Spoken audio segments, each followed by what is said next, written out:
Well, welcome to the obstacles and opportunities for Catholic fundraising. I'm so blessed that you guys are all coming here today and joining us. Today, this webinar is being brought to you by both the Center for Civil Society and American Philanthropic.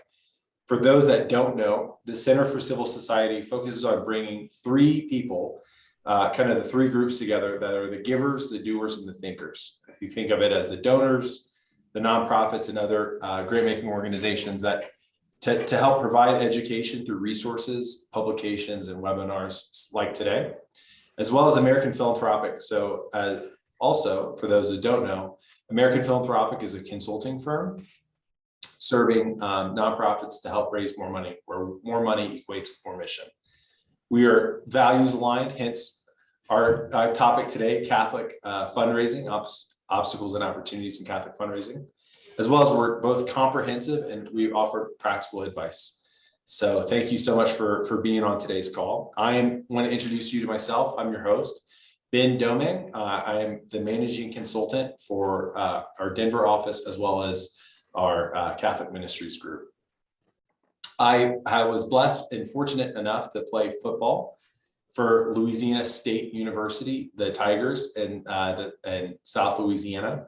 And it was through that I had a conversion with Christ and desired to make him known by working for Focus, the Fellowship of Catholic University Students. In that time period, I fell in love with not only the Lord, but fundraising and inviting donors into the mission. And I've been fundraising for over 8 years now, and then joined American Philanthropic a little over a year ago. Love to introduce you to the two great guests that I have on today's call, and I'm really excited that they're making time for us today.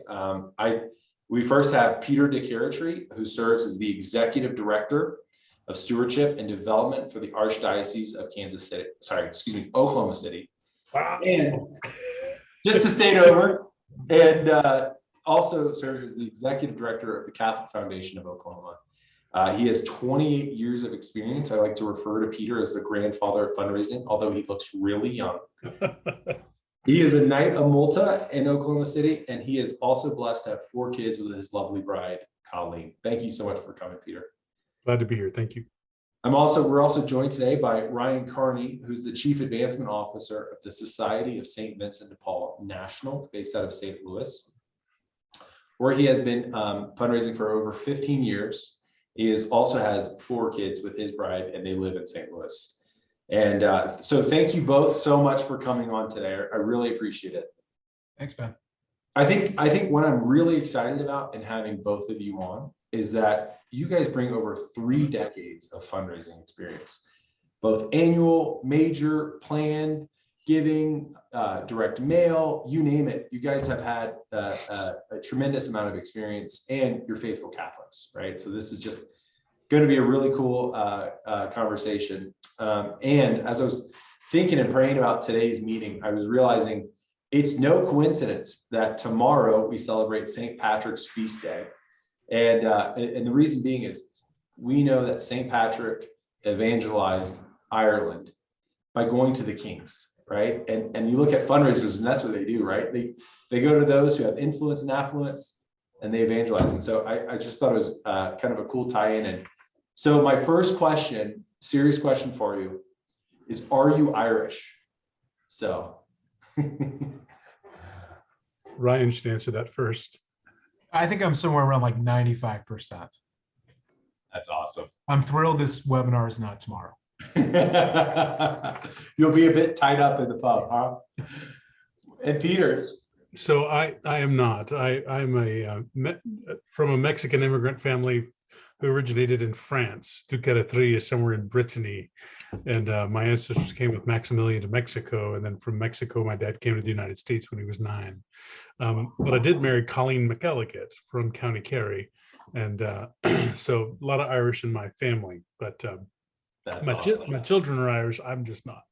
So we got a good Irish Catholic and a good French Catholic on the call. That's awesome. I'm Cajun French. I kind of straddle it, and I'm married also. My wife immigrated here from Ireland, so I will be a bit busy tomorrow too. So, but thanks for joking with me about that. So, I think the first thing when we're talking about fundraising that I'm curious to ask and I'll start with you, Peter. What got you into fundraising, and why? I mean, you've been here for 25 years. Why have you stayed? It's funny. I've thought a lot about how I got into this, and as with many people, you start as a volunteer, right? For me, I had grown up in high school as the kid who sold a lot of chocolate bars in band because I wanted to go on the band trip. And then when I got to college, I met a priest one day at Texas A&M, who's this nice man named Father Mike Siss. And I said, "Why do you have such a dumpy building?" And he said some words that changed my life. He said, "Well, we've been talking about building a new building for years. We could use your help." And I said, "Well, I can be a volunteer." And so I went over to the library and I read some books about fundraising. And I had dabbled in a little political fundraising because I was in college Republicans 100 years ago. And I knew a little tiny bit about direct mail and sending a letter and asking somebody for a gift. But, I went to this library and I came back to Father Mike and I said, "Father Mike, this is going to be easy. We're going to go ask 2,000 people to give us $2,000. We're going to raise $4 million and we'll build a new building. We'll get it done in 6 weeks. It's going to be great." And he said, "Oh, Peter, that's very nice. Wonderful to have your excitement. Why don't we invite a few people on a committee and we'll get some volunteer engagement and we'll just see how it goes." And, of course, 6 weeks turns into 3.5 years of blood, sweat, and tears. But we raised just under $5 million and built a 30,000 square foot campus ministry facility at Texas A&M. That was the first campaign from back in 93 through 98. They've done 3 other campaigns since, and right now they're building a 2,000 seat church adjacent to A&M's campus. We by the way, you start as a volunteer and you're not knowing anything. If we'd have known then what I know now, we'd have never done it. It was not textbook. It was not by the book. It was just crazy. We have a passion for making this ministry more profound and impactful. And you can do a lot with passion in the church. Mm-hmm. You really can. If you love the ministry of what you're doing, and you don't have to have all the I's dotted and all the T's crossed. You just get up from your bootstraps and go do the work. And what do you think has kept you in for this long, Peter? It's interesting. I think that there's 2 things. One is that I care deeply about the evangelical mission of the church, the discipleship mission of the church. And I think that virtually everything I've done in my career has been focused on that aspect of what we do and trying to engage people in the life of the church more dynamically. And I will say, I'm not, Ben, you did the focus thing. I was just joking with somebody about, it's interesting. Do you see yourself as kind of holy enough? We were watching a Ted Shree workshop from the Augustine Institute. The question is, do you find yourself holy enough to be around all those holy people? Focus deals with that all the time, right? Can you pierce the bubble of perfection to be near those people who are clearly so, and I'm not. I mean, it's funny you introduced me as a good Catholic. Well, I consider myself a Catholic. I'm not sure I'm a very good one, but but I love the church, and I love bringing people into a closer relationship with the church and with the mission of Christ. And so that's number one. But number 2, and I really do think this is absolutely essential. I love getting to the sweet spot where the donor feels better about their gift than I do as the fundraiser. Wow, that's cool. That is a profound moment. It doesn't happen all the time, right? But I can tell you, I've been in real life such circumstances where people have made a gift of $1 million or $2.5 million or $300. And at the end of the gift, they felt a lot better about it than I did.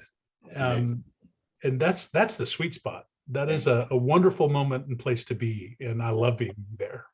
That's cool. That's a cool quote. What about you, Ryan? What kind of got you into fundraising and why have you stayed? I rented somebody a car. No, in all seriousness, I was at Enterprise Rent-A-Car like a lot of people out of college. You're looking for that first job, and here in St. Louis, they're one of our big companies, and was working as a management trainee in a rental car branch and rented a car to the Society of St. Vincent de Paul executive director.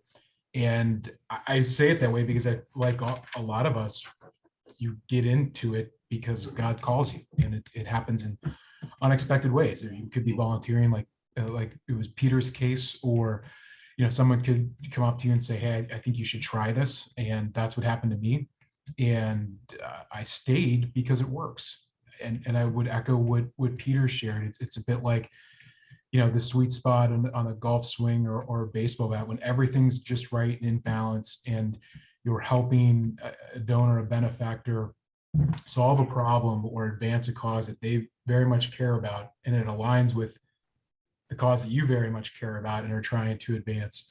It is, it's very much a God moment. It's very much providence sort of intersecting with our efforts, as meager as they may be at times. And it's really a phenomenal thing to watch. And then I think they're only, you know, I think people are called into this, and once you are, and others have invested in you, and you've had the opportunity to learn and get better, I think it's another way to give back to the church, because it's a very special and particular ministry. So for those of us who find ourselves in it, and can stick with it, it can be really spectacular. Absolutely. I think both of you guys touched on a point here that has kept you here, which is the spirituality of fundraising, right? And we might talk a little bit about that, but I think really that today's call is going to be on the practicals. But I think before we move to those practicals, questions that people have, you know, nothing that we do outside of fundraising, especially Catholic fundraising, is away from this, what Ryan, you alluded to, the spirituality of fundraising. You know, Henry Nouwen, if you have not read this book, it's called The Spirituality of Fundraising by Henry Nouwen. I think both of you have read it, but he says fundraising is first and foremost inviting someone into the life, mission, and vision of your organization. Well, if you think that through, the life, mission, and vision of your Catholic apostolate or mission is grafted onto the church. You're inviting them into the life, mission, and vision of the church, of Christ's church, through your apostolate, right? Like there's a deep spirituality there that you're helping them, you're being stewards of their souls, essentially, right? And so, like I said, we may talk about that, but I want to make sure that when we talk about the practicals of donor meetings or mailings or all the cool things, that we're looking from that lens first. You know, I think that's important. So, so I'm curious, and I really want to jump into, in honor of St. Patrick, that, you know, getting the meat and potatoes with today's talk, right? What is the biggest obstacles facing Catholic organizations in terms of fundraising today, you would say? Well, Ryan, I'll say something, and then you can carry on. I think that I was at the Citadel for a short period of time. I've been in fundraising for 30 years, and I still remember long time. I took a short sabbatical from the world of the Catholic Church and worked at the Citadel, and it's the military college of South Carolina, and I was a major gift officer, the campaign director on a $100 million capital campaign. And I went to go see a man in Orlando, and he's a Citadel grad, and he was a big developer. He made thousands of apartment complexes all over the country, just huge developer. And we sat down, and he was talking with me, and we shared that we were Catholic with each other. And he said, "Of course you tithe." And I said, "Well, I'm working on it." And he said, "Well, how do you expect me to take philanthropy seriously if you don't? I mean, you're a fundraiser." And so that conversation led to a kind of a bit of a transition in my life and in his life. And ultimately, he became a very, very major benefactor of the college where I was. But the point of the matter is that it was a really bad economic time. I forget exactly, you know, it was a recession, it was bad economics. And he said to me, "You know, Peter, people have stopped calling me for gifts." And he said, "But I want you to know, the only thing that I'm going to give to are things that people come and tell me about, and that they ask me to be involved in, that I know about." And he said, if I don't know about it, how am I supposed to give to it? And so his point was, activity is the biggest obstacle to fundraising. If you stop asking for gifts, if you stop telling your ministry and mission, and if you assume that people are not going to give to you, then they're not going to give to you. You know, if you keep up the activity, if you keep up the work, if you keep making the phone calls to people you've never met to tell them about the mission of your ministry and what you're trying to accomplish and why it's important, and asking their participation in it, then you will be successful. If you stop picking up the phone, and if you stop going to visit, and if you stop asking, you won't be successful. It really comes down to activity. And Ryan, would you add to that? Yeah, and of course, I completely agree. I would add to that, and it was a little bit to your point, Ben, when you're talking about the spirituality of fundraising is, for this audience here, we have a very amazing opportunity to enter into a prayerful relationship with our benefactors as well. And I think sometimes we forget that. And I learned a really powerful lesson when COVID started 2 years ago. It was 2 years ago, almost to the day. And we're a basic needs organization. We knew we were going to be on the front lines with requests, with layoffs, and didn't know what was coming. And there was some hesitancy. Is this the right time to approach our donors to support when they're getting sent home and their jobs may be at risk as well? And Peter was mentioning picking up the phone. We called 1,500 donors in like 2 or 3 weeks. We just recruited everyone who had extra time, and we just called. One of the things we learned is, we assumed people would want to give because our services met the need of the moment, at least partially, not the health side, but the material need. What we heard from a lot of those calls were people feeling helpless. So they had been sent home and they were okay. They went home with their laptop and were able to continue working, but they just didn't know how to help. So our invitation, mirror that language back to them. And that even though you're home, there's still an opportunity to help people. And that gave us a great deal of confidence to go forth and make the ask. And so instead of pulling back, we just went ahead and we felt we had something to offer the philanthropic marketplace that the people were looking for.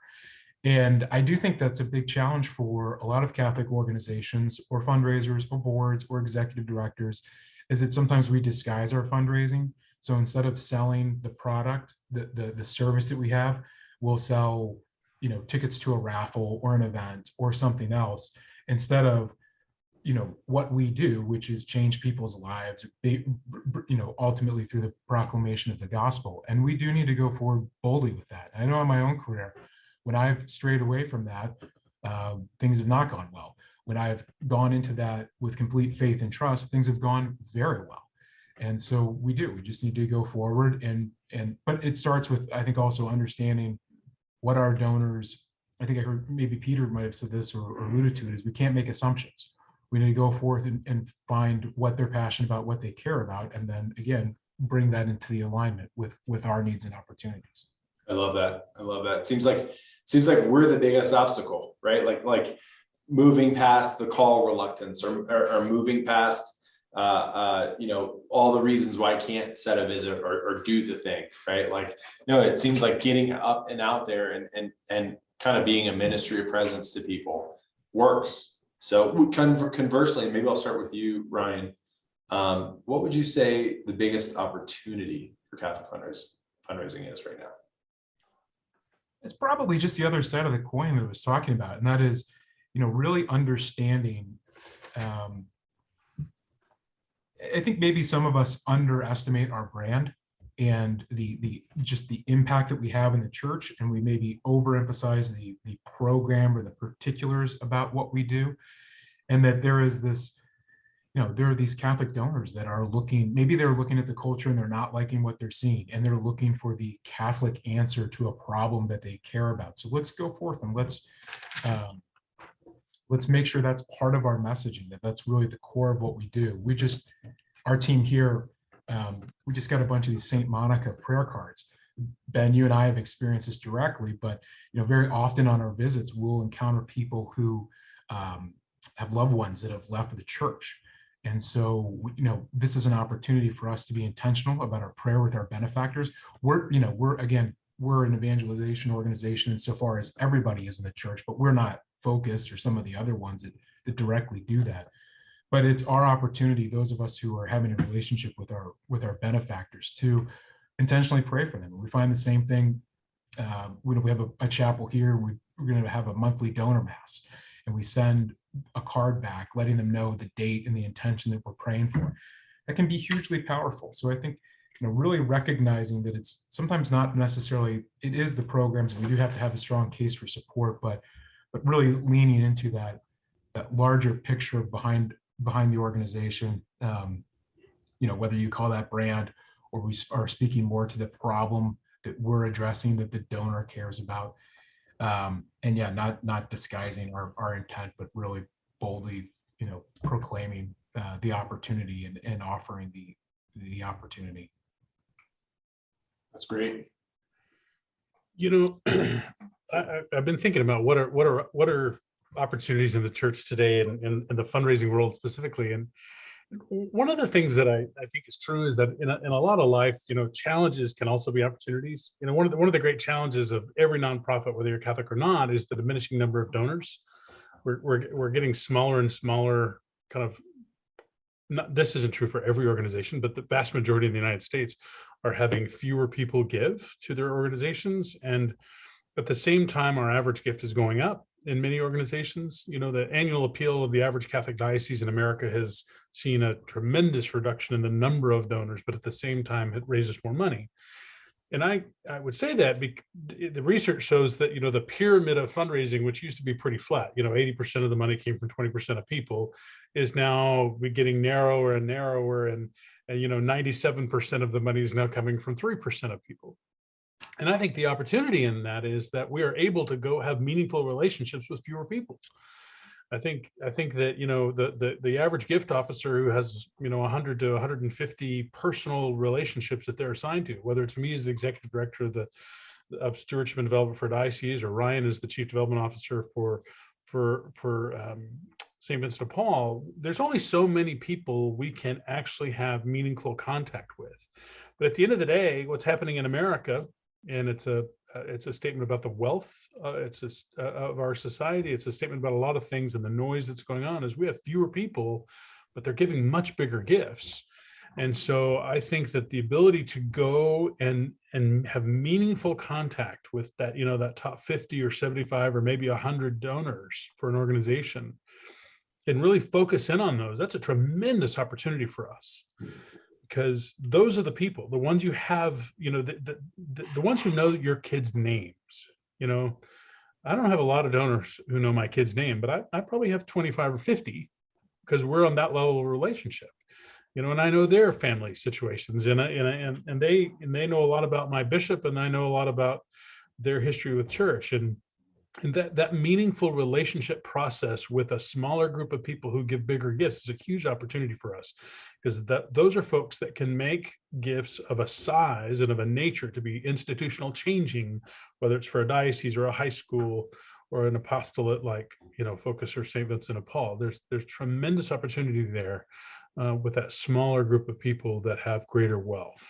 I love that. I love that you shared that, Peter. That was pretty impactful. I think that the growing desire, and you mentioned this too, Ryan, of people wanting to be a voice for good, right? Like what I see with my clients is that the for those who are remaining active, right, with the activity, with the mailings, simply presenting their mission and their vision for what they're hoping to achieve is big enough, because the world politically and everything that's going on in the world is with Ukraine and Russia is making it so easy. I say easy, right? To fundraise. We're tapping into that. Like, the world needs Jesus, right? Like it's pretty evident right now, And I think going back to that, what's the biggest obstacle or opportunity within that is that vision.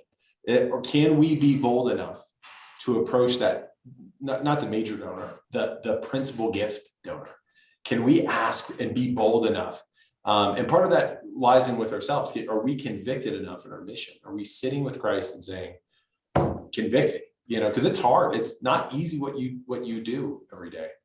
I forgot to. Ben, I'm going to make your point for you. Yesterday, I golfed with my sons. I'm on spring break with my family out in Tennessee at my father-in-law's house, and we got off the golf course. We were headed over to have a little drink and at the golf course bar, and my phone rang, and the person on the phone was one of the most prominent Catholics in the United States, the founder of a very significant nonprofit, any number of significant nonprofits. And I took the call, and I kind of went to the parking lot, was chatting with this donor, and basically this is a person who is interested in giving to the Blessed Stanley Rother Shrine in our diocese. And we asked for a gift, but we were very hesitant to ask. we were very hesitant to ask. And can I tell you, it was just, I mean, this is a person who's not in our normal sphere of influence. He happens to have a relationship with my boss, and we went ahead and did it. And I was nervous. I've been at this 30 years. I don't get real nervous often, but I was nervous because I know that I've known the guy for 25 years as a donor to any number of Catholic causes around the country. Anyway, long story short, he made the gift yesterday, a 6-figure gift to help us with the Blessed Stanley Brother Shrine. But afterwards, I sent a follow-up note to him and his wife. And you know what she said to me back in return? She said, "Thank you for allowing us to be part of this." I mean, guys, we have something that is tangible and real and people want to be part of. The church and its mission is important to the people who write the checks, just like it is to us. It is not taking something away from other people. It is inviting their participation in a beautiful thing, you know? That's really funny to hear you share, because it's so easy to look at you and say, "Oh man, he's been fundraising for 30 years. Like, he never messes up or gets nervous." So that's reassuring. Ryan doesn't get nervous, but I do. I forgot to mention this earlier to all those who are watching. First off, thanks for being here and being on. But I want to draw your attention to the Q&A. So as we're having conversations with Peter and Ryan, if anything, if you're inspired to ask any question, please do. And I'll bring it up throughout the chat. Now, talking about successful organizations, what would you say those successful organizations out there, right? They're keeping up the activity, they're getting in front of their people, they're setting a vision, they're bold, they're following up. It seems like that's what they're doing well. Is there anything that you'd add to that? That these successful organizations are doing well? Ryan, you can answer. I do have one answer. I think that really successful fundraising operations invest in fundraising. I'm always appalled. I was at a meeting the other day, Order of Malta. Yes, I'm in the Order of Malta, and I was in this meeting of 250, 300 people, and we were talking about some of the charitable works of the Order of Malta, and some guy in the back stands up and asks the proverbial question, "Well, how much administrative overhead is there in this fundraising process?" And my dander always gets up with that question, because what I really want to do is turn around and say, I hope a lot, because it's important that we invest in this, and it's a great outcome. At the end of the day, we're going to help the poor. And I think we have to stop being apologetic. And I'm from a little Midwestern diocese, Southwestern, Midwestern, however you want to define Oklahoma City. But truth of the matter is, I have 10 people in my operation. We're a big development shop compared to many other dioceses. But we've raised $92 million or $91 million in our capital campaign. We had $17 million in cash flow last year. That doesn't happen when you're saving pennies. Focus, a great example. I remember when John Flynn and I met with Curtis Martin and Craig Miller. Gosh, has it been 20 years ago now? It's been a while. But, Focus was limping along, raising about $1.5 million a year. And those guys made the decision to go big or go home. They hired John Flynn, and now what does Focus raise? 20 million a year? Yep. I mean, you mentioned John, and John's saying is the church is always a penny wise and a pound foolish, so exactly. And I love that you bring that up. We have to, we never judge our programs like this. What's the cost of the program? No, we serve the poor. Right, we measure it by impact, and I think we need to finally look at our fundraising initiative and our fundraising arm as a profit center and not a cost center. Talk to me about outcomes. Absolutely, and measuring it by impact. The charity navigators of the world, and I would point your attention to James Davenport from American Philanthropy wrote a great article on why we should ignore Charity Navigator and the doomed overhead, right? Because it's from a flawed viewpoint. So I'd love for you to read that. But Ryan, what about you? What would you say from that front? Yeah, I would say they're very clear about what works. So absolutely, they're great storytellers and sharing impact, but they don't chase shiny objects. They've got a fundraising system that is scalable, that they can count on year over year. And they have a strategy, and that strategy is bought in by the board, the executive leadership. And what I've seen that do is it helps them resist when someone says, hey, you should call the Gates Foundation or Robert Wood Johnson Foundation, because they heard it on the radio. But they have a strategy and they stick to it. And it's one that is that they're able to scale. So they can get to the 10, they can make that investment because they're pretty darn confident there's going to be a return of great magnitude on the other side. I love that you both said that you need to invest in fundraising, and then you need to and your line, Ryan, assumes that we have a plan. We have a strategic plan to get somewhere, and we're going to invest in it, and we're going to see through it. And that's going to be a way to tell all your bake sales, right? When the board members are like, you know what you need to do a bake sale. It's gonna really, and it's gonna come up every board meeting that you need to do something different, right? We have a question that just came in, which was, I'm struggling to convince leadership. So I'm imagining in our case, whether it's board, a priest, father, or your executive leadership team, to spend money on fundraising. How would you go about having that conversation, saying, we really need to do this? Whether it's going to be, we're going to do a donor acquisition mailing, or we're going to hire a consultant, or whatever that may be. What would you say to that?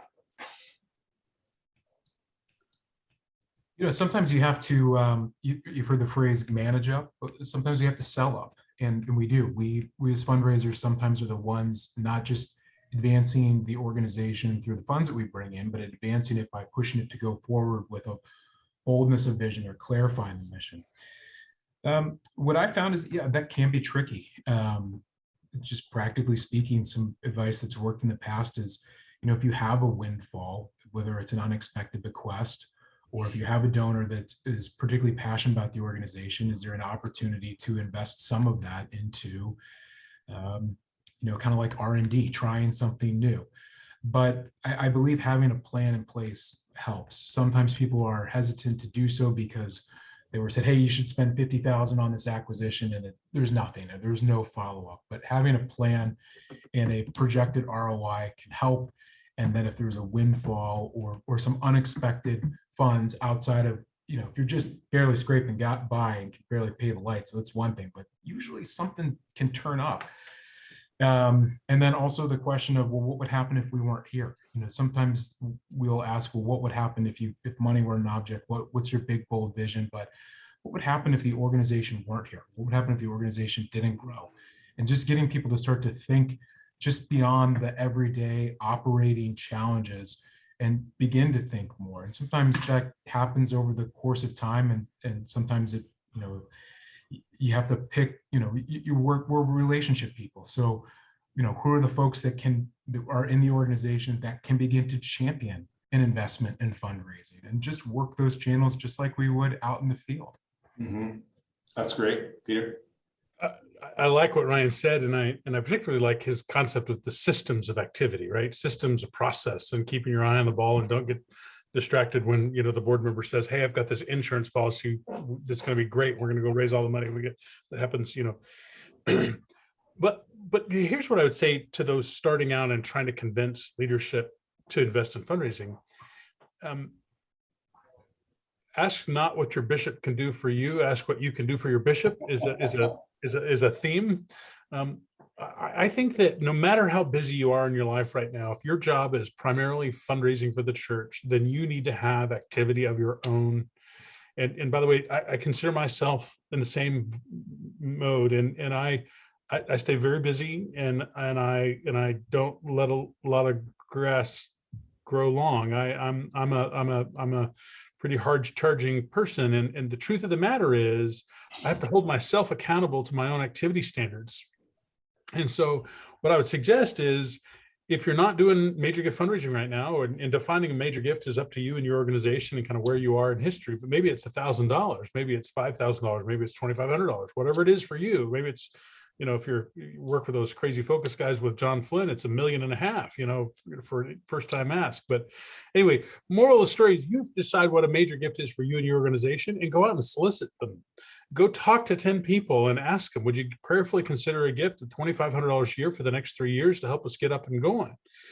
And if you can say those words enough times, would you prayerfully consider a gift of $2,500 a year for the next 3 years to help us with X, to help us grow this ministry, to help us build this building, to help us educate these kids, to help us serve the poor in Catholic charities, whatever the apostolate is, you have to say the words over and over again to enough people. And when you start raising more money, then your boss is going to say, hey, let's go do some more of that. It doesn't have to start with hiring 10 people first. Go on your own and solicit gifts, and you will be successful if you have enough activity. There are a certain number of people who will say yes when you make an ask. This is awesome. I just love the answers to your questions on that. We talked a lot about successful organizations, and I love that you said that our first gifts were $1.5 million, which is not true, but fun to laugh about. What would you say that some of these successful organizations, what might be in their blind spot? What do you think, like, right, if holiness is the goal and we're excellent, well, we still got a ways to go. So what would you say we might be missing out? Good question. I think that we often assume for other people what their answer is going to be. I do that. I've been at this 30 years and I still think, oh, gee, I don't think this person's going to want to do X thing. And at the end of the day, you got to present the information that you have and who you are and be authentic. And I think sometimes we, even in how we ask, can be apologetic. And I'm not suggesting that you have to be a bull running through a china cabinet all the time, right? But I do think you have to be clear and articulate and say, here's what we're doing. Here's what it takes to be successful. Would you join us in this mission? And I think that a lot of organizations, even ones with good fundraising programs, often prejudge what a person will say or can say. You never know. Great. Yeah, and I think finding champions, we can never have enough people who aren't on our staff out there advancing our cause. And I know for many of the organizations we support here, it starts with the board and a headache around how do we get the board involved. And so I think there's always that opportunity to involve the board, but perhaps really help them understand what's needed. And that's, if it's about getting out and meeting people, then okay, how can you help us do that? And, some nonprofits are comprised of, just trying to win the letterhead game and getting the right name. Some, are filling in for skills that maybe they're looking for in law or marketing or whatever it may be. But, really thinking when you're comprising your board of those who have the passion and can champion the cause and help make those introductions. And if it doesn't exist on your board, then finding that development council or president's council or whomever it may be. And it's not about meetings. It's not about policy. It's really just about helping get the mission out there. So I've not seen too many. There are organizations who are great at that, but I think for a lot of us, that still ends up being one of those areas where, if we're honest, when we look through the list, we're not utilizing our best volunteers, our best champions as well as we could be.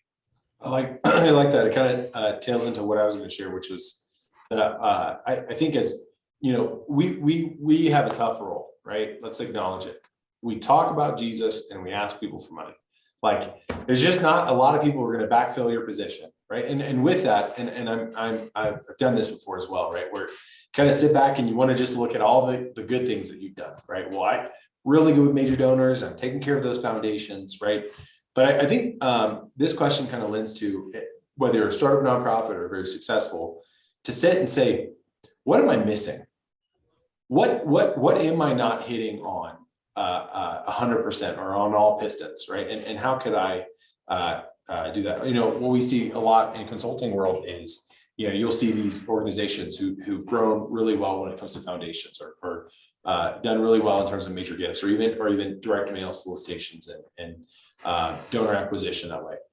But there's no excitement about transitioning to the other pillar, the other column, the vertical, if you will, right? Because there's like, well, I don't have that experience, right? So I just encourage you to reach out to someone to help you to grow that initiative, and knowing that it might be hard, but it's worth it. One of the things I think that successful organizations are missing is a focus on plan giving. You know, there was a group here in Denver I was visiting with, and I was talking to the chief advancement officer, and he said, 5 years ago, I sat with one of my development officers. I only had two, a development associate and then a major gift officer myself. And I said, from now on, your 150 pool, 75 will be major gifts, and the rest will all be plan giving. And I'm going to send you to a training just to talk about plan gifts. End of story. And it was a bold move for him, because cash in the door is a big deal. So, well, what was the result of that decision? He said, well, we stuck with it. And in 5 years, I'm halfway through the fiscal year, where we used to be raising about $3 million, and 3 plan gifts came in along with our annual budget, and we're at $8 million for half of the year. Okay, right? So I think, plan giving is one, as well as, maintaining that cultivation with mid-tier donors, whether it's starting up a giving club. But I would highly recommend that, because Peter, you mentioned we're meeting with 150 people a year, and we have whatever it is, 5,000, 10,000 donors.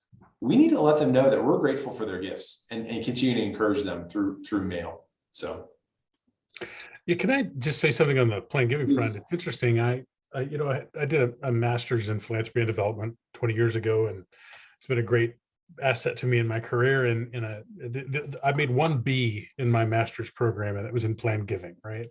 But at the end of the day, in my whole career, what I will tell you is that we get so caught up in, how do I understand general remainder unit trusts, and how do I do gift annuities? And look, there's some great Catholic nonprofits out there that have done an amazing job of doing all kinds of different sophisticated planned gifts.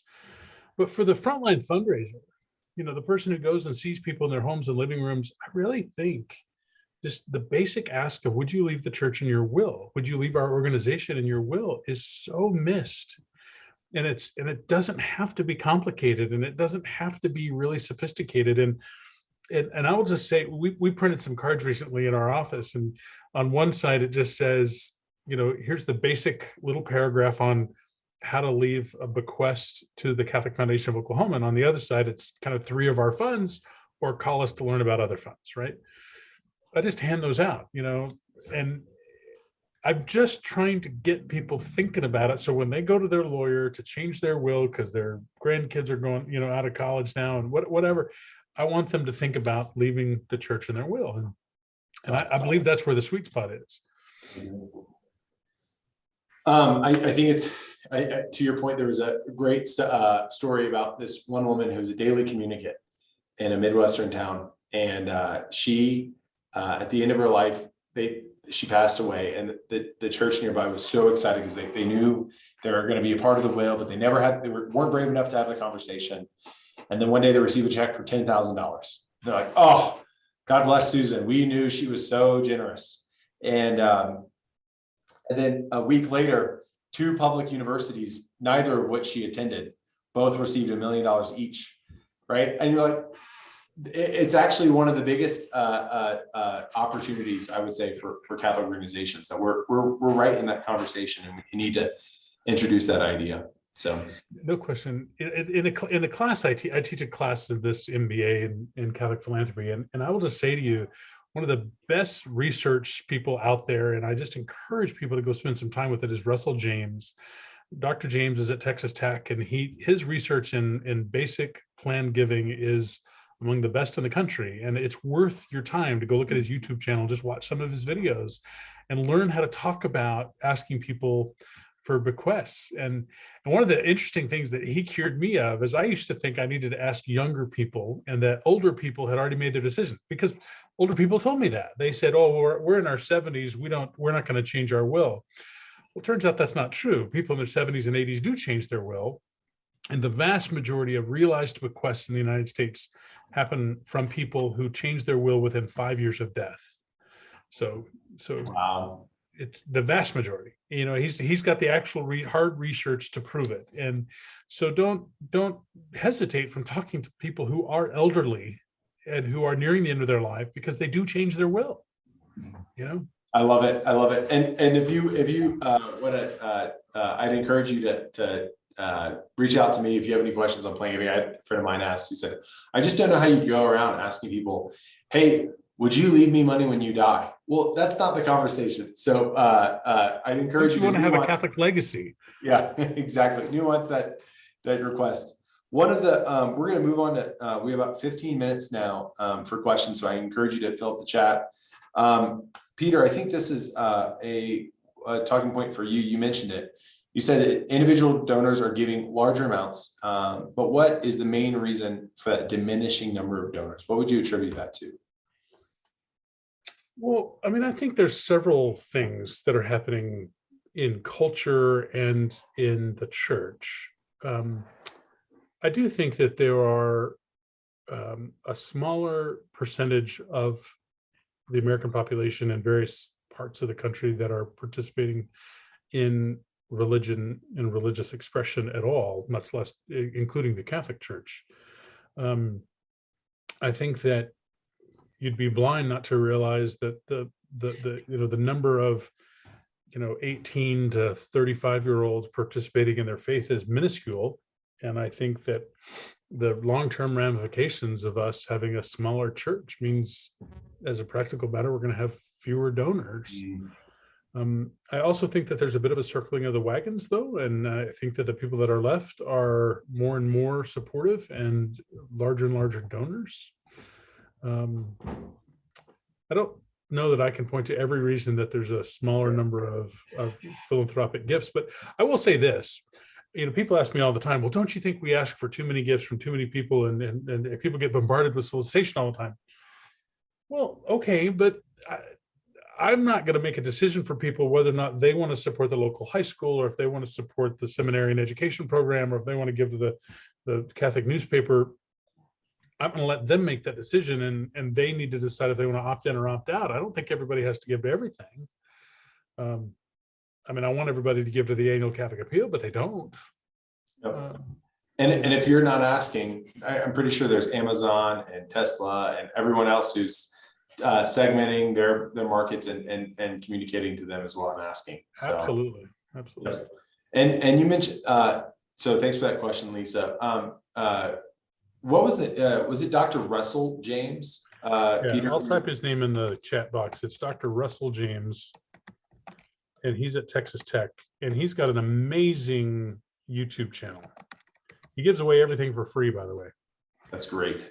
And if you follow him on LinkedIn, he'll send you all kinds of stuff that you ask. You just got to go read some of his articles, and if you ever get a chance to watch some of his presentations, he's a phenomenal researcher. He's gone in and he's done studies of people managing, or basically analyzing their brain scans as they're asked for gifts in different ways. Wow, that's incredible. That's incredible. It's pretty sophisticated. Oh. I'm also a big fan, and I would add, particularly for those who are concerned that entering into deferred giving may have a negative impact on your cash flow. He has research that shows differently, and he also seems to be doing more with appreciated assets. So that's getting outside of these checkbook gifts that we often solicit in the annual appeal realm, and more into these, strategic, or however you may put it, types of gifts that can fall more into the major gift side, be the transformational gift. So I agree, he's fantastic. That's awesome. Based on his research, we've done a tremendous push for qualified charitable distribution gifts over the last 2 years in our diocese, and our average gift from those people that make that kind of a gift has gone up exponentially.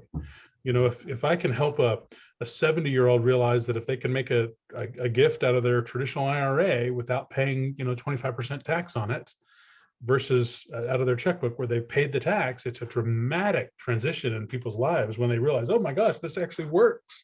And, but he's one of my favorite, again, quoting our friend John Flynn, one of my favorite John Flynn quotes is backed up by Russell James and the research Ryan just mentioned.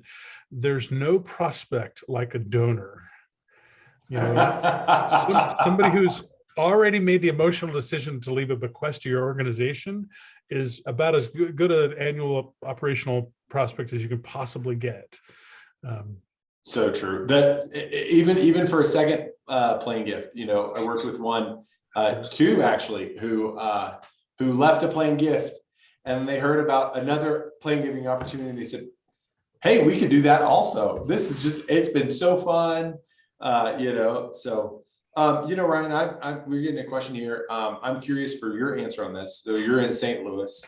You have the Diocese of St. Louis. You've got probably a number of apostolates out there. Your national office and the St. Louis office. How would you address that? There's is the lack of funds from the high amount of competition for funds, or what would you say to that? I would say, God can't outbe done in generosity, and we need to think the same of our donors. And this is where I think becoming a donor, it's why it's so important for us to be donors as well, because to find that you don't just give to one cause. Peter was just talking about that. So I don't see that as a problem. I think having a scarcity mindset is probably that makes it a problem. And I know that's easier said than done, because we can feel like we're in competition. We can compare efforts, particularly against like organizations or causes. But, the reality is donors are, they're generous people, and that's why they're donors. And there's an opportunity for them to support multiple causes. I also think there's a study that shows that, once someone starts giving, or they give that first major gift, they become more generous, not less generous. I know we've all, as fundraisers, had the pleasure of experiencing that, where someone has become a philanthropist, they've made that change, and now that's what they do, and they're giving away more money than maybe even they realized was possible. But it starts with all the fundamentals that we've been discussing throughout this presentation, and being bold and being confident, but also being respectful. And part of, I think, in my opinion, part of being respectful is coming with a well thought out case for support that honors their time, and not just, I think, feeling another approach could be thinking you're entitled to a gift. So could be the other group of people who think, well, yeah, they've got money, they're going to support us. So honoring your donor with a well thought out case that aligns with their values and what's important to them. But I mean, the short answer is no, there is enough. We have to believe that. And there are people, if you've got donors right now, if you have major donors right now, there are others like them, but we just have to go and find them. I like that you mentioned the case for support. I mean, we should all each have our own case for support that codifies our language, our mission, and our vision, that communicates who we are and what a gift could do to transform your organization. So much of whether it's you're doing house file mail or donor acquisition, or even major gifts or foundations, is tailoring that case for support in the way that the donor receives it, right? Like in a way that aligns their passion with what your mission is, right? So for Focus, there's no need to talk about vocations to someone who just really cares about addressing the young people. And I think part of that, or all of it, hinges on hearing from our donors. What do they like to support? Why do they like to support? And frankly, may I be so bold as to asking them giving questions? And what I mean by that is, what do you typically give to? What are your top 3 organizations that you support? How much do you give away every year? And now I know that those are hard questions to ask, but I think when we tailor them up as, look, you're a philanthropist, and we start with praise, right? We want to just have that conversation with them. Many times when we ask them about their biggest hope for the church, or how they make giving decisions, they're dictating to us their proposal, right? Like, and that aligns with our mission. So I just really would encourage you to ask the tough questions, and say, and ask, and preface it by you're trying to respect their philanthropy and their giving decisions. And another thought, there are a lot of legacy organizations that have been around a long time. You've mentioned Focus several times. They're newer. There are lots of new or perhaps renewed apostolates within the church. One of the most impactful donor visits I went on was when you and I overlapped at Focus. And I don't think you were on this visit with me, but someone else was. And a donor talked about the regret he had giving a sizable 7-figure gift to his alma mater. He gave because of family connection, and the school was very important to him. But the more he the more he learned about the current direction and how the school had changed, the less confidence he had that that institution was upholding his values.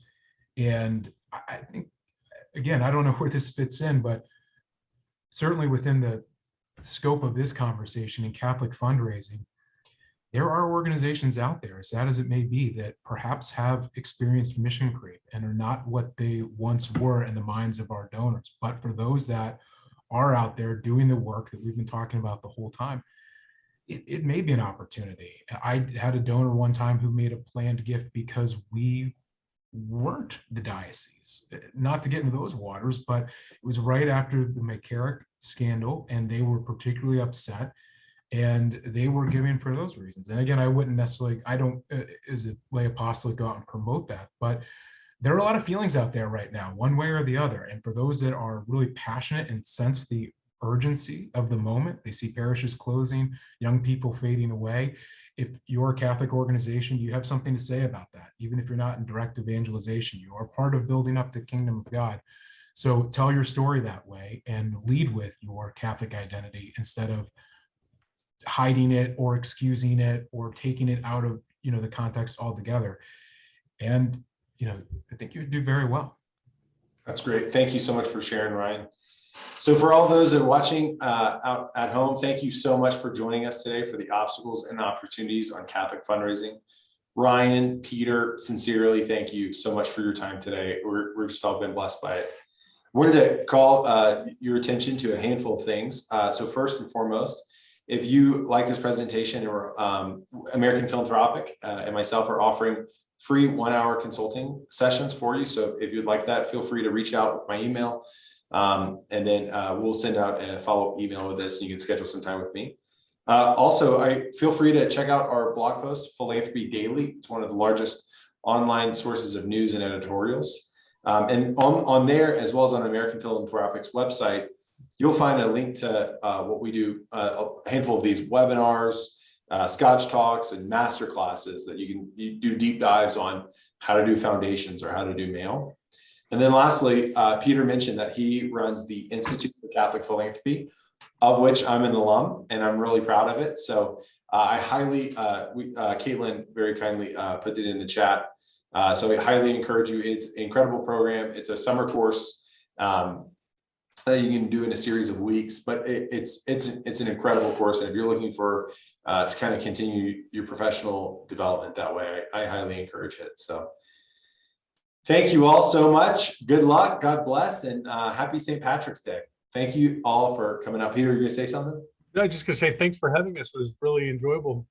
And anybody who wants to talk about Catholic philanthropy as doing your MBA would be more than delighted to chat with you anytime. Keep up the great work. Thank you all. Thanks very much. Thanks, everyone.